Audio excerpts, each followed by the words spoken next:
तपाईं यतिखेर हेर्दै हुनुहुन्छ त्रिशुली खबर टिभी। 24 घण्टा ताजा खबरको लागि हाम्रो च्यानललाई सब्स्क्राइब गर्नुहोला, नजिक रहेको बेल आइकन दबाई हामीसँग जोडिनुहोला। भक्तपुरमा बालिन शाहलाई निम्तो दिँदै महेश बस्नेतले भने यसरी विध्वंस गरेर काठमाडौँ बस्न लायक रहँदैन, विध्वंस गरेर देश विकास हुँदैन, निर्माणले विकास हुन्छ। नेकपा विघटन गर्ने फैसलाको केपी ओलीले गरे प्रशंसा। भदौ 22 गते भित्र उम्मेदवार सिफारिस गर्न नेकपा एमालेको निर्देशन। हरेक निर्वाचन क्षेत्रमा एक महिला अनिवार्य। चुलेन शमशेरको बचाउ गर्दै ओलीले भने न्यायको पक्षमा ओबिदा महाअभियोग लगाइयो। ए हुन् एमाले केन्द्रीय समितिले गरेका 12 वटा निर्णय। साँझपख आयो निकै ठुलो खबर। एमाले अध्यक्ष केपी शर्मा ओली प्रधानमन्त्रीको लागि तयार। कसले बनाउँदैछ प्रधानमन्त्री, यसबारे सम्पूर्ण जानकारी। भित्रभित्रै यस्तो रणनीति, राष्ट्रपतिले चालिन् यस्तो कदम। स्थानीय निर्वाचनमा कमजोरी भयो, अब गठबन्धन बलियो हुन्छ। प्रचण्डको भनाई चुनावी तालमेलले राम्रो नतिजा दिनेछ। सिट बाँडफाँड सर्वस्वीकार्य ढङ्गले हुन्छ। शक्ति बस्नेतको भनाई नेकपा विघटन गर्ने फैसलाको केपी ओलीले किन गरे प्रशंसा, यस्तो छ कारण।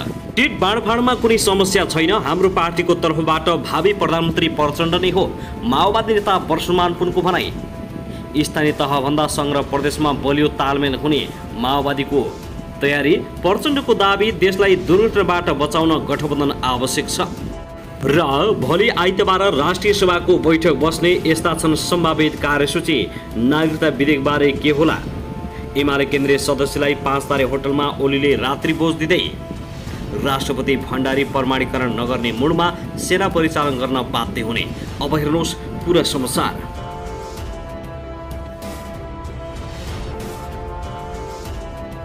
दर्शक महानुभाव नमस्कार, तपाईलाई हार्दिक स्वागत छ हाम्रो च्यानल त्रिशुली खबर टिभीमा। यदि हाम्रो च्यानललाई अहिलेसम्म सब्स्क्राइब गर्नुभएको छैन भने सब्स्क्राइब गरी नजिक रहेको बेल आइकन दबाई हामीसँग जोडिनुहोला। दर्शक महानुभाव, फेरि पनि हामी तपाईहरुमाझ निकै महत्त्वपूर्ण अपडेटका साथ उपस्थित भइसकेका छौं। यो भिडियोलाई अन्तिमसम्म हेरी हामीले साथ दिनुहोला। दर्शक महानुभाव, हाम्रो मेहनतका लागि एउटा सानो लाइक गर्न भने नभुल्नुहोला। कहाँदेखि हेर्दै हुनुहुन्छ, के भन्न चाहनुहुन्छ, तपाईको मनमा लागेको प्रतिक्रिया अवश्य पनि कमेन्ट गर्न नभुल्नुहोला। दर्शक महानुभाव, के तपाईँ हाम्रो च्यानलमा नियमित श्रोता हुनुहुन्छ? यदि नियमित हुनुहुन्छ भने तल कमेन्ट बक्समा नियमित अथवा रेगुलर लेख्नुहोस्। यदि तपाईँ नयाँ हुनुहुन्छ भने सब्स्क्राइब गरी जोडिनुहोस्, ताकि नयाँ अपडेटका साथ हामी तपाईहरुमा छरपल उपस्थित हुने गर्दछौँ। हाम्रा अपडेटहरू तपाईहरूलाई के कस्तो लागिरहेका छन्, सल्लाह सुझाव प्रतिक्रिया कमेन्ट बक्समा छोड्न नभुल्नुहोला। दर्शक महानुभाव, आउनुहोस् अब पहिलो खबरतर्फ लागौँ। नेकपा एमालेका नेता महेश बस्नेतले काठमाडौँका मेयरहरूले नक्सा पास नभएका संरचनाहरूमा डोजर आतंक मच्चाए, उपत्यका बस्न लायकको नरहने बताएका छन्। आज शनिबार काठमाडौँमा आयोजित एक कार्यक्रममा बोल्दै नेता बस्नेतले यस्तो बताएका हुन्। उनले डोजर आतंक मच्चाइरहने हो भने काठमाडौँबाट भागेर अन्यत्र जानुपर्ने स्थिति बन्न सक्ने र ध्वस्तको क्षेत्र बन्ने निश्चित रहेको बताएका छन्। उनले केही मानिसले साथ दिए भन्दै कानुन मिचेर जनतालाई दुःख दिने काम नगर्न चेतावनी दिएका छन्। बस्नेतले आफ्नो निर्वाचन क्षेत्रमा ध्वंसात्मक गतिविधि नगरी निर्माण गरेर सुन्दर बस्ती बनाएको दावी गरेका छन्।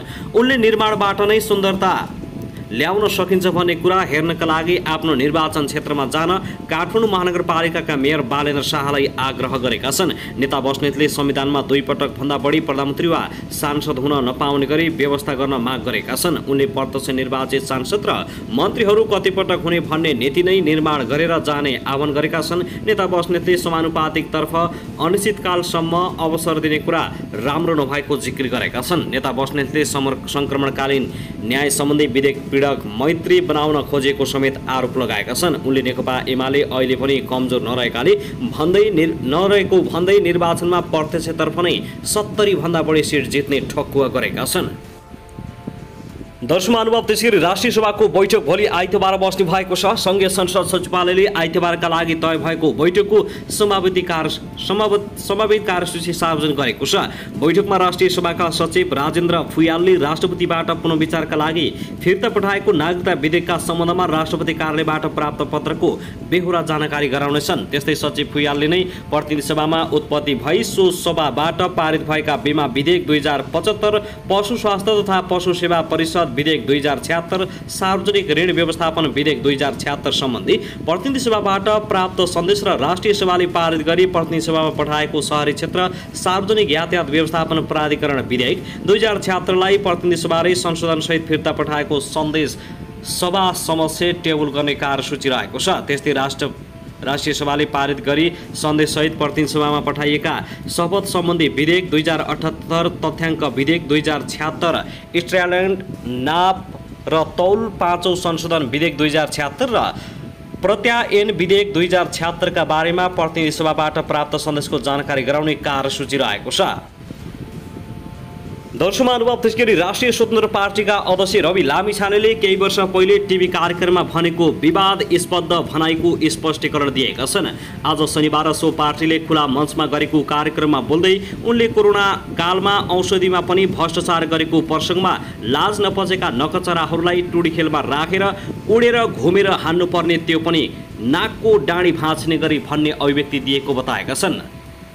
उनले औषधिमा पनि कमिसन खाएपछि आफूले बाध्य भएर सो अभिव्यक्ति दिएको जानकारी दिएका छन्। अब मङ्सिर 4 गते लाज पचेका नकचराहरूलाई भोट नदिएर विदा गर्नुपर्ने रविको भनाइ छ। उनले भने, मैले लाज नपचेकाहरूलाई भनेको हो, लाज नपचेकाहरूले व्यथितिलाई लाज नपचाई व्यथितिलाई निरन्तरता दिए। टेलिभिजनमा कडप्रिय आवाजमा 2-4 शब्द बोल्न मैले नसकेको होइन, मिठा चिल्ला कुरा गरेर दङ्ग पार्न नजान्ने पनि होइन। जब जनता कोभिडको महामारीमा मरिरहेका थिए त्यति बेला जनता बचाउने औषधिमा पनि कमिसन खाएपछि बाध्य भएर मैले भनेको थिएँ। टुडी खेलका विषयमा टेलिभिजनबाट भनेको त्यो केकलाई मैले भोटमा बदलेको छु। त्यो केक भनेको मङ्सिर 4 गते ब्यालेट बक्समा तपाईहरूले खसाल्ने मत हो। हिजोको भनाइलाई सच्याउन आज म टुडी खेलमा उपस्थित भएको छु। उनले आफूलाई राजनीतिक सिक्नु आवश्यक नभएको र नसिक्ने पनि बताएका छन्।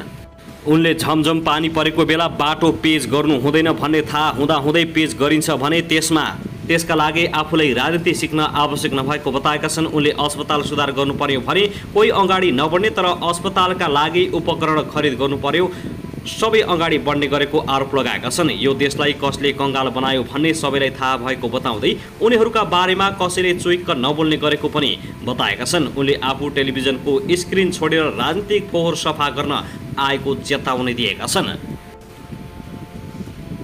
दर्शक महानुभाव, त्यसैगरी नेकपा माओवादी केन्द्रका अध्यक्ष एवं पूर्व प्रधानमन्त्री पुष्पकमल दाहाल प्रचण्डले स्थानीय तहको निर्वाचनमा गठबन्धनका बीचमा सन्तोषजनक परिणाम नआए पनि आगामी निर्वाचनमा गठबन्धन नटुट्ने बताएका छन्। कार्यकर्ता प्रशिक्षणका लागि आज शनिबार बुटोल आइपुगेका प्रचण्डले पत्रकारहरूसँग संक्षिप्त कुराकानी गर्दै स्थानीय तह निर्वाचनको परिणाम माओवादी केन्द्रका लागि सुखद नभए पनि त्यसबाट पाठ सिकेर अगाडि बढ्ने बताएका छन्। गठबन्धन र तालमेल भने जस्तो भएन, तर पनि गठबन्धन र सरकार मिलेर स्थानीय तहको निर्वाचन सफल पारेर र सङ्घीय लोकतान्त्रिक गणतन्त्र संस्थागत गर्ने कामका लागि दोस्रो निर्वाचनको तयारी गरेको भन्दै यसलाई ठूलो सफलता मान्न प्रचण्डले आग्रह गरेका छन्।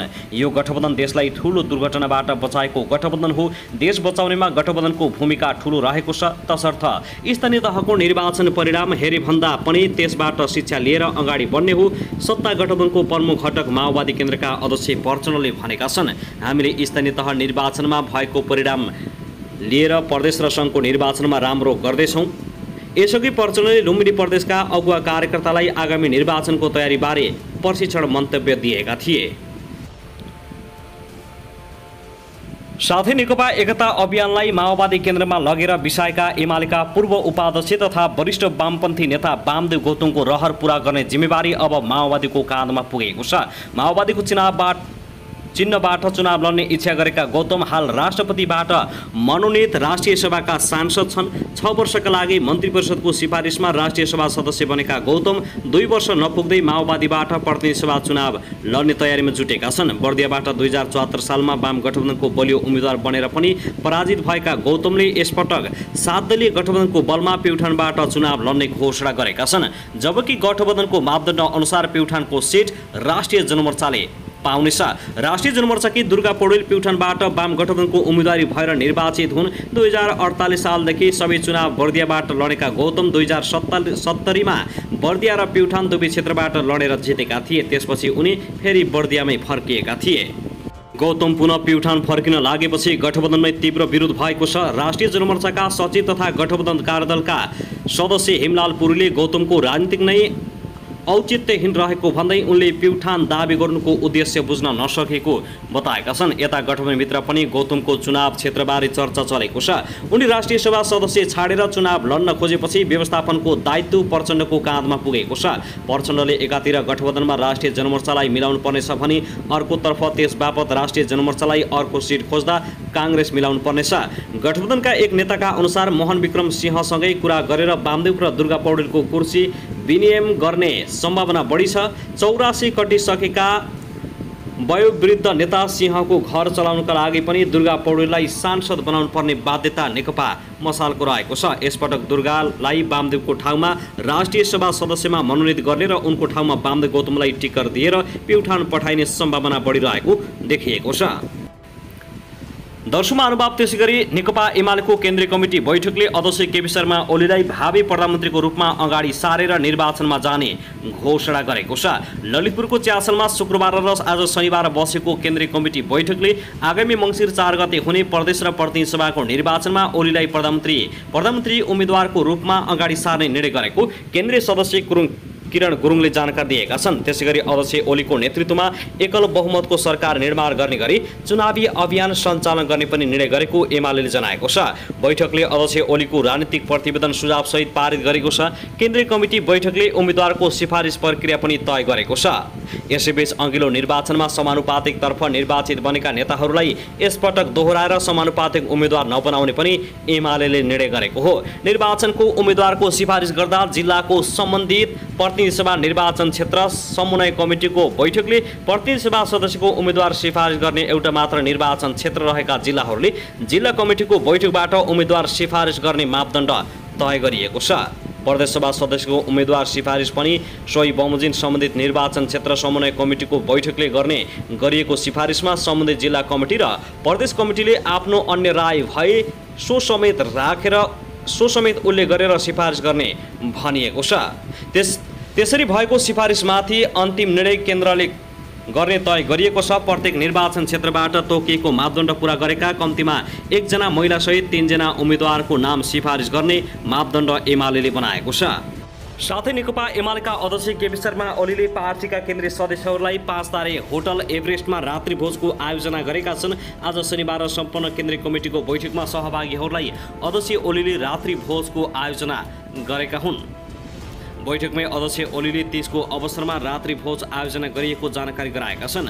अहिले बानेश्वर स्थित होटलमा एमालेका केन्द्रीय सदस्यहरू भोजमा सहभागी भएका छन्। भोजमा सहभागी एक केन्द्रीय सदस्यले नाचगान भइरहेको जानकारी दिएका छन्। यस क्रममा सामाजिक सञ्जालमा सार्वजनिक भएका भिडियो अनुसार अध्यक्ष ओली गिटार र हार्मोनियम बजाउँदै गरेको देखिन्छन्। शनिबार सम्पन्न एमाले केन्द्रीय कमिटीको बैठकले अध्यक्ष ओलीलाई आगामी चुनावमा प्रधानमन्त्रीको उम्मेद्वारका रूपमा अगाडि सार्ने निर्णय गरेको थियो।